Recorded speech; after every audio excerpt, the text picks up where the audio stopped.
Znečistenie ovzdušia a podzemných vôd, hlučnosť a prašnosť či negatívny vplyv na zdravie. Obyvatelia Šuriana a okolia premietli obavy aj do petície, podpísali ju tisíce ľudí. Investori tvrdia, že z nového závodu netreba mať strach. Modelový areál navštívili v Číne odborníci zo Slovenska aj asi 30 ľudí z regiónu Šurian. Výstavba baterkárne v Šuranoch by sa mala začať asi v polovici budúceho roka. Závod s celou výrobnou technológiou bude kópiou čínskej fabriky pôsobiacej v meste Hefei. Každá budova má zelený zdroj a fotovoltaiku, čo bude aj prípad Šurian. Chceli sme, aby ľudia naozaj navnímali baterkový sektor. Možnosť prezrieť si areál aj samotné výrobné linky dostali tak aj ľudia z regiónu. Do čínskeho Hefeja ich prišli asi 30. Myslím si, že nás to ovplyvní pozitívne, len jediného, čo sa obávam, je to, že či tá udržateľnosť, ktorú sľubujú, bude aj reálne dodržaná tak, že si budeme strážiť našu prírodu. Zaujímalo vidieť to naživo, posúdiť, aký je to závod, aký je ten výrobný proces, čo môžeme očakávať v našom regióne. Toto nie je výjazd fanklubu. Toto je exkurzia ľudí, ktorí majú obavy, ktorí majú otázky, ktorí chcú vidieť, ktorí chcú porozumieť, ktorí sa chcú pýtať. To si myslím, že je zdravé.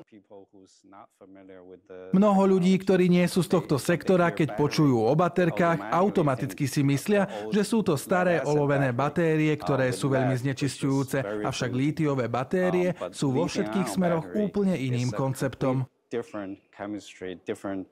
Vo fabrike v čínskom Hefeji denne vyrobia 80 000 batériek, a to za prísnych bezpečnostných aj hygienických podmienok. Pracujú v takýchto oblekoch. Nie, aby sme sa my ochránili od tej baterky alebo od toho procesu, ale to kvôli tomu, aby sme my ochraňovali tú baterku. Aby sme my nevyžarovali zo seba jednak tú vlhkosť. Bol som veľmi milo prekvapený, ako to vyzerá vnútri, v priestoroch fabriky.